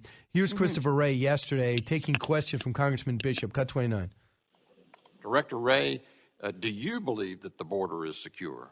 Well, I can only speak to border security from our narrow lane, but I can't speak to it from that lane. What I would say is that we see significant criminal threats coming from south of the border, whether it's guns, drugs, money, violence. We see transnational criminal organizations that are sending their drugs here and that are using street gangs here to distribute it, and that contributes to the violent crime crisis here. So, no doubt about it, he doesn't just say that's a problem because he knows it's a politically volatile thing. But if Christopher Wray ever went out of his way to do some interviews and talk about the security, our security's in jeopardy because that border is wide open, he would help his cause, help his people, and help his country. Is it possible for him to do that? Well, they've got to focus on the pro-life protesters, Brian. Yeah. So they've got to focus their efforts in other places. There might be a school board out of control. Right. Well, listen, the FBI is powerful. It's fully staffed. They can do a lot of things. They can handle a lot of crises. The border is a crisis. And if we, every month we get these reports of people who do come across that are on part of the terror watch list, or they are a known, gang member, all the things that, were a part of that soundbite. I mean, we know that there are issues there. Any sentient, honest human being knows that there are problems there. This gets us back to Mayorkas as well. There are a lot of people in the House that say he's going to be called up, we're going to impeach him. We'll see if they do that. We've asked the White House, let us talk to Secretary Mayorkas. Let us sit down with him and talk about what's going on there. I mean, the head of CBP was kind of forced out. He was forced out just days ago, and maybe they think, okay, that's that's one person to take the fall. That's not enough. I mean, the numbers for October are astounding, and so it's just completely divorced from reality if you don't see the threat at the border. Absolutely. So how are you going to cover this weekend, or are you? Do you know? Well, we have asked the White House if Secretary Mayorkas will come on. And if he does, then we got a lot to talk about with the border. But I think there are going to be a lot of foreign policy things. They've got all this internal stuff at the parties fighting with each other and within themselves about these leadership posts. So I think there are a lot of threads. So we'll keep you covered. I can tell you that we have a special guest already agreed to join the cast of thousands. Britt Hume is coming to give us his take on where the country goes moving forward. Nice. I will say this. It looks like the Republicans lost a partner in Arizona because if the Democrat does, in fact, win, you wonder if they're going to just take up those shipping containers that have been a basically makeshift wall and been so effective. Meanwhile, Governor Abbott has got a plan. He's going to deploy the National Guard. He's going to deploy the Texas Department of Public Safety. He's going to build his own border wall in multiple counties on the border, deploy gunboats to secure the border, designate the Mexican drug cartels as foreign terrorists. He's moving. I wonder if Arizona is just going to let all hell break loose because Senator Kelly all of a sudden got tough at the border when he realized his election was in jeopardy. But I don't know if he's going to do it after. Well, you could see Greg Abbott, as you just said, just newly reelected. He feels like he's got a mandate from his people there and from his, folks who said, yeah, our border is a mess. We've talked to Henry Cuellar and many other Democrats. There are localities, mayors, sheriffs who say it's a complete disaster. And the governor says he's going to do what he can. He's going to throw everything at it to help them. Does that now drive all the traffic to Arizona? If so, they're going to have to deal with an influx beyond what they're already getting. Shannon, thanks so much. With Britt Hume, you don't need anything else. Hate to tell you. I mean, maybe just an hour with Britt. Thoughts with Britt. Yeah, I feel Thoughts like with people Britt. would watch that. Yeah. I want to talk to Britt for an hour. Absolutely. I mean, he'll get his. We'll see what happens. It'll also save money on the budget, the satellite budget. You'll get him in studio. Exactly. Go get him, All right, Shannon. Brian, Watch have a great Fox week. News Sunday. Bye. Meanwhile, when we come back, your phone calls. Then Bill Hemmer at the bottom of the hour, which you could probably take phone calls with Bill, or we might find out if there's more to know. 1-866-408-7669. Learning something new every day on the Brian Kilmeade Show.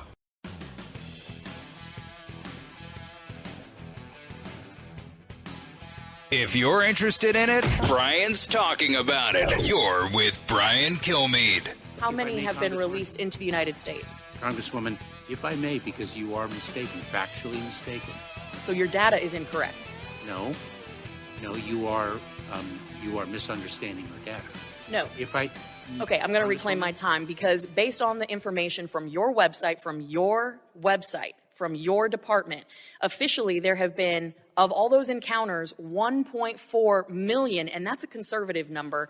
Today, in fiscal year 22, you have now released over 1.4 million illegals into the United States. And my question to you now is, can you guarantee that none of those people have criminal records?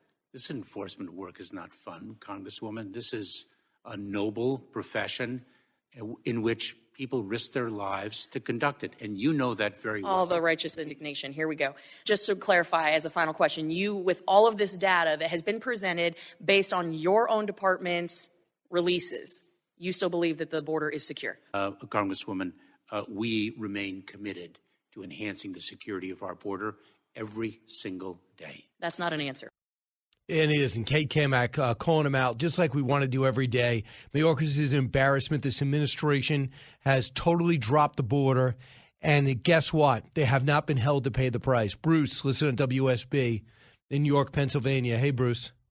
Hey, thanks for taking my call. I have a point I want to make, and then I have one quick question. You can take me off the air when you answer my question. The point I wanted to make is I canvassed hundreds of people here for Dr. Oz and Mastriano before the election, of course, door to door. And some of the people said, well, we have a problem with the carpetbagger here from New Jersey. I said, yeah, I guess so, but you're just not like the people in New York State who love the carpetbagger from Arkansas called Hillary Clinton. That shut them up quick on that point because they didn't seem to have that bias that you do. Another one is somebody said, and this happened a few times, well, what about inflation? It's terrible. The government spending is causing terrible inflation. And they said, no, the government's not the cause of inflation. It's the big businesses. It's if the businesses got all of a sudden greedy in the last 2 years and started to raise their prices. So, in my opinion, there was no chance. No candidate could possibly have won Pennsylvania. A Democrat has to win Pennsylvania from now on. Well, out. how did Pat Toomey win? And there's more Republicans, registered Republicans than Democrats. It's growing. It was definitely winnable. Mastriano was a dead weight. He didn't try. He was an intelligent guy. I'm sure he was a fine interview, but he didn't want to do interviews. He didn't want to do anything. He raised $300,000, and Trump didn't give him anything. They picked the wrong guy, and it weighed down the ticket. I thought Dr. Oz was fine. Man, was he qualified. Roger in Tennessee. Hey, Roger. How you doing? Hey, I know there's plenty of blame to go around about the midterms. Yep. But even if a Republican president or a Democrat president, even though those guys get elected, they still have to go through the House and the Senate. Those guys hold too much power. They do what they want. They undercut the American president who got all the votes and got into office. If they have the power like they did before, Paul Ryan can do it. Mitch McConnell hates Trump. He can do it. He doesn't have to bring a vote to the floor. He can allocate money like he did up in Alaska with Murkowski when a Republican was already going to win. Unless the Republicans come together as a team, including the governors, who could have changed the voting rules in Arizona but didn't, who could change the voting rules because 30 states have state houses that control the voting rules. It's terrible. And just forget about signature match. We need ID. That's what we need. And no more ballot harvesting. Can we agree on some of these universalities and then let the states decide? I hope. Bill Hemmer next. Brian Kilmeade Show.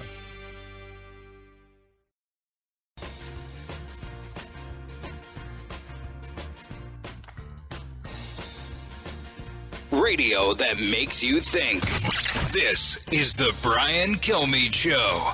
Well, many of them have said they would never run if I run, so we'll see whether or not that turns out to be true. I think it would be very disloyal if they did, but that's okay, too.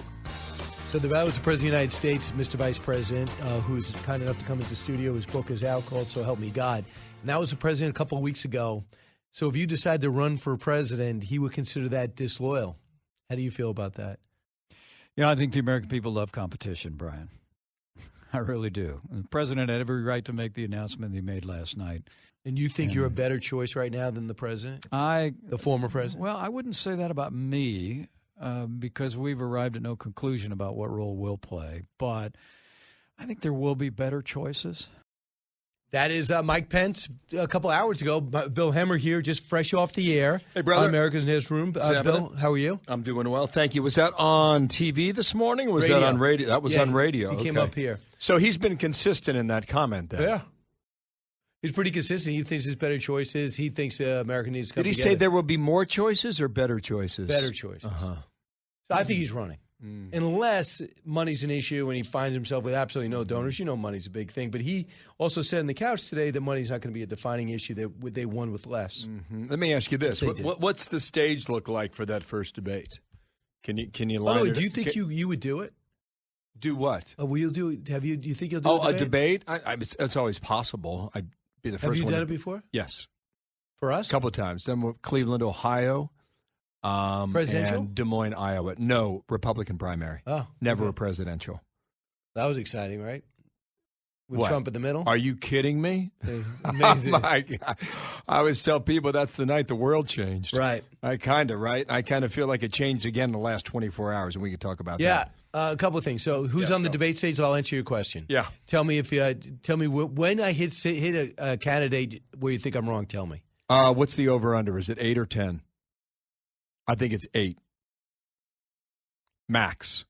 Really? Okay. It depends if Rubio and Cruz get in, who have done it before, might you? Fair. But okay, so here we go. Trump, Youngkin, Pompeo, Mike Pence, Hogan, and there's another moderate out there that I think will run. Name will lose me right now. DeSantis. I am not sure about DeSantis. I would say 80%. Wow. 44 years old. And if he sees Trump in there just tearing people up, he might think to himself, why don't I just wait? Very interesting. Is that your view or is that what you're hearing? I don't think he's committed yet. I'm pretty sure my sources are correct.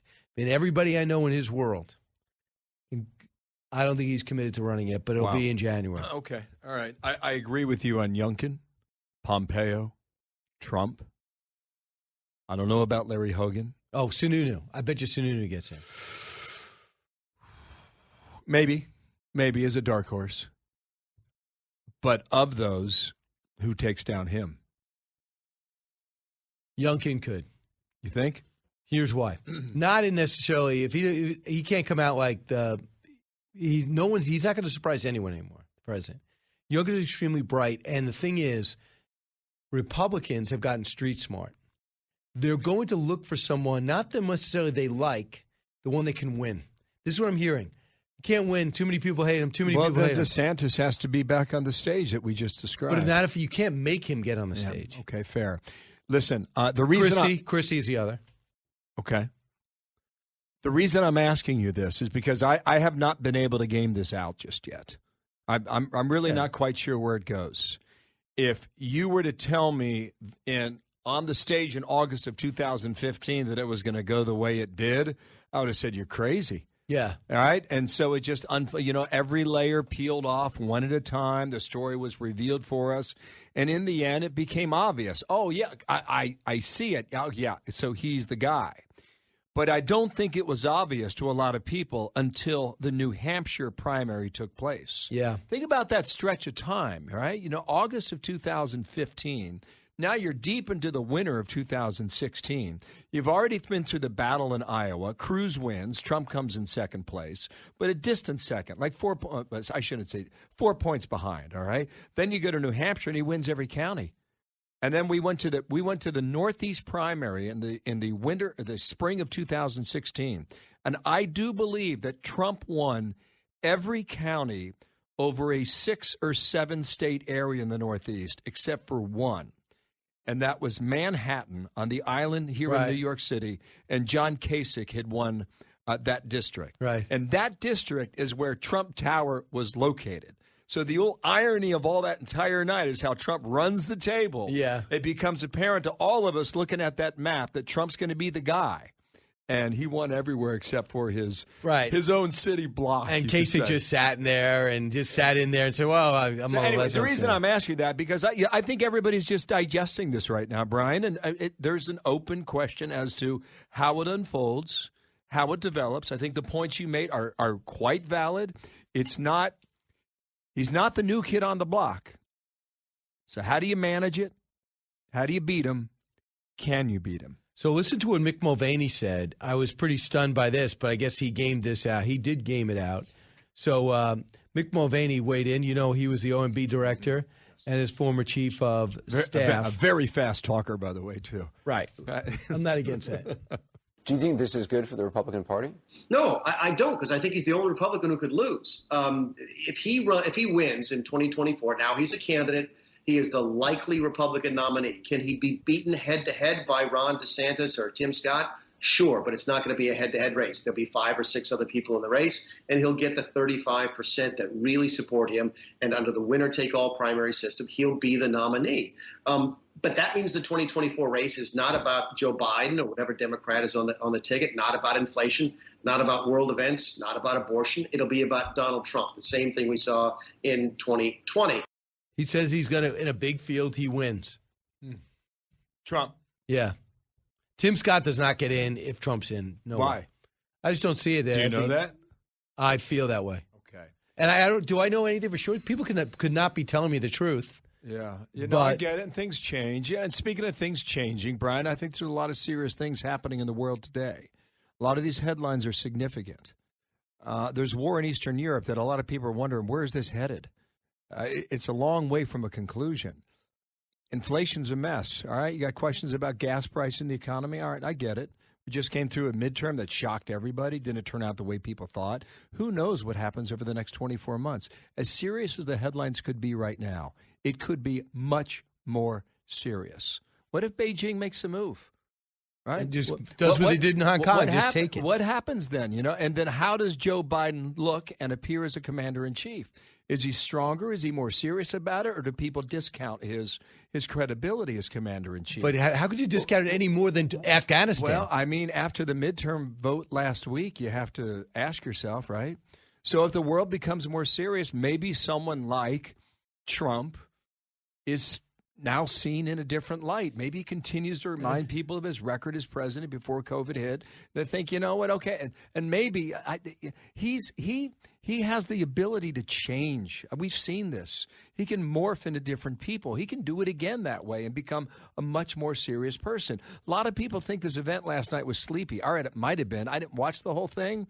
But maybe that was his way of taking the tone down. I don't know. We'll see if it continues. But if we're debating more serious issues than we have today, maybe someone like DeSantis is more appealing for the Republican Party. Yeah, DeSantis being rocked because he doesn't have a sense of humor, that he smiles. Well, maybe the times over the next 2 years change in a way where you demand a more serious candidate. Right. I would say a couple of things. There's nothing wrong with Trump's address last night.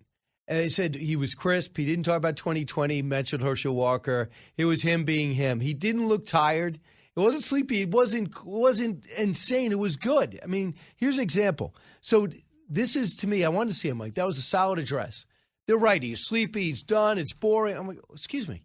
He does enough wrong. You don't have to go out of your way to go out and take shots at him still. We're still doing this. Here he is yesterday, cut 12. I will ensure that Joe Biden does not receive 4 more years in 2020. Can't do it. Our country could not take that. And I say that not in laughter. I say that in tears. Our country could not take 4 more years. It can only take so much. And he ran through some of his accomplishments, which reminded people, I'll take his foreign policy any day. I'll take what he was doing. I don't think that Donald Trump would have called an early night if he had a chance to meet with the G20. I mean, he lived for stuff like that. Yeah. I mean, what did Joe Biden saying, I can't do the job? If it turns out he was just tired and didn't have COVID, I mean, then he wakes up and has to handle the Ukrainian crisis. Yeah, I don't know what was going on. I don't know why he skipped the dinner. Will we find out? I don't think we will. I was talking to Dana about this yesterday, and she's like, every world leader doesn't want to go to that dinner. They just they find it boring. It's the ultimate. It's the conclusion of the event. They want to skip it, and he found a way to do it. I don't know. Maybe he was dealing with Ukraine at the time. I don't know what the answer is. Martha's got a theory that he didn't want to be in the same room with MBS again. All right, that might fly as well. But back to Trump. If you want to win in a general election, we saw what happened in 2020. There were a lot of Republicans who would not vote for him. That's what I'm saying. And those same Republicans aren't going to vote for him next time. I know he increased his vote total by 10 or 11 million votes, but there are some Republicans who simply will never vote for Donald Trump. And they may have done it in 2016, but they did not do it again in 2020. That's a problem for him. Right. So last night you talked about Ukraine. So we see that missile defense might have knocked a Russian rocket out of the sky, and something killed 2 Polish farmers. Here's Joe Biden, cut 1. Too early to say whether this missile was fired from Russia? There is preliminary information that contests that. I don't want to say that till we completely investigate, but it is. It's unlikely in the minds of the trajectory that it was fired from Russia. So they hit between 70 and 100 precision-guided missiles yesterday. It was the biggest attack, rocket attack, since 9 months have passed in this war, and they're aiming at the Ukrainian infrastructure. We were just speaking to one of the ministers over there that's definitely affected to severe damage to their infrastructure. No doubt about it. Rolling blackouts. We know heat's going to be an issue soon. So when you say it's concerning, why? Many things here. First of all, given the barrage that you just described, it could very well have been an errant Ukrainian missile or rocket. I think that's option A. Option B, however, is the Ukrainians want to be part of the inspection. So that crossed around 7:30 Eastern time earlier today, which, okay, yeah, I buy the argument there, right? So all the NATO leaders, and President Biden's one of them, and they're all suggesting that this was an errant Ukrainian missile, and it might have been, but now we have to prove it.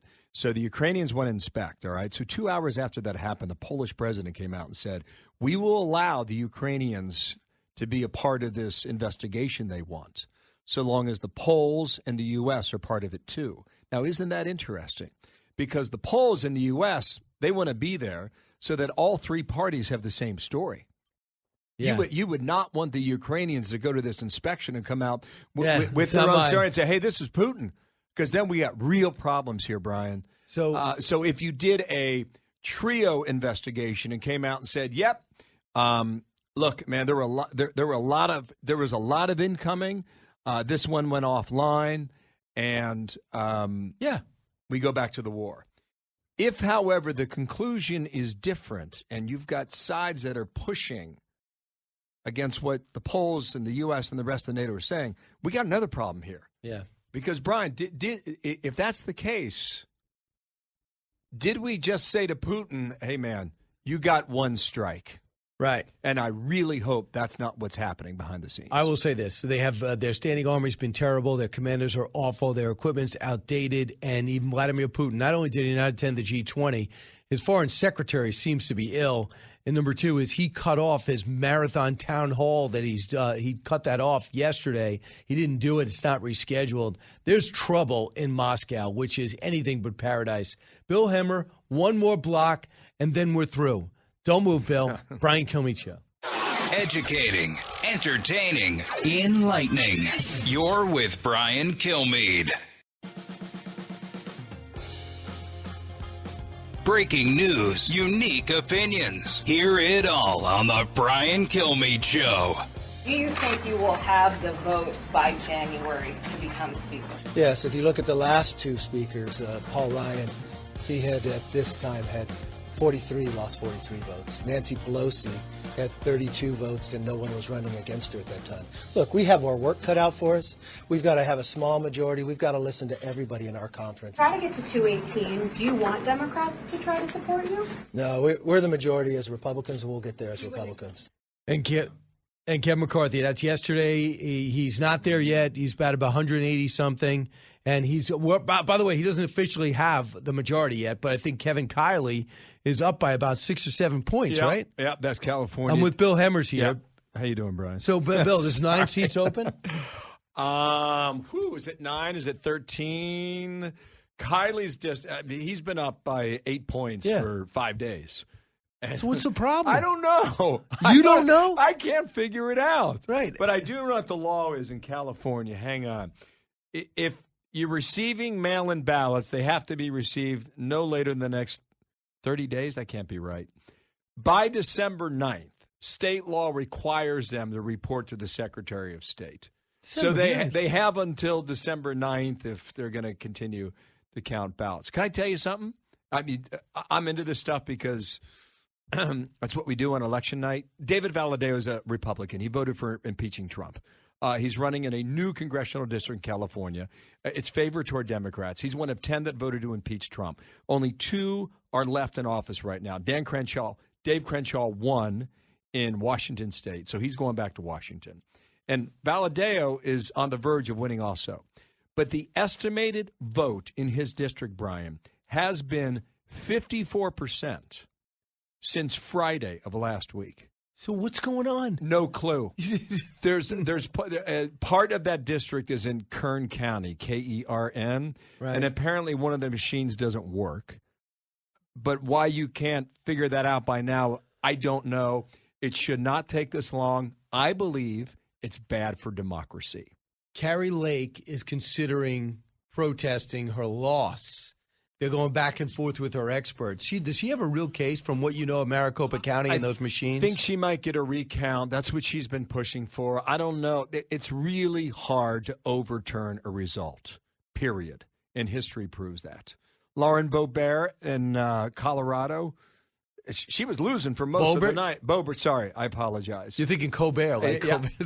I think she wins. You mentioned Kevin Kiley in California 3. I think he wins.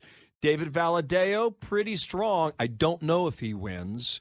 But Mike Garcia in California 27, north of L.A., he's going to win. Republican? Yeah, and he's been ahead by close to 10 points now for almost a week. And why the AP doesn't, I don't know. They obviously must see something within a certain precinct in some corner of that district that says, hang on, folks. Do you know who's going to be on tomorrow on your show? No clue. Right, but you know when you're going to be on. Yes. And that is? 9 to 11 Eastern Time. Tell a million people we take all right, viewers. Absolutely. It's a great show. Who's going to be your co-host? Dana Perino, live from the Patriot Games. Patriot Awards. Awards, too. Right, from Patriot Florida. Games. What are you talking about? Does he?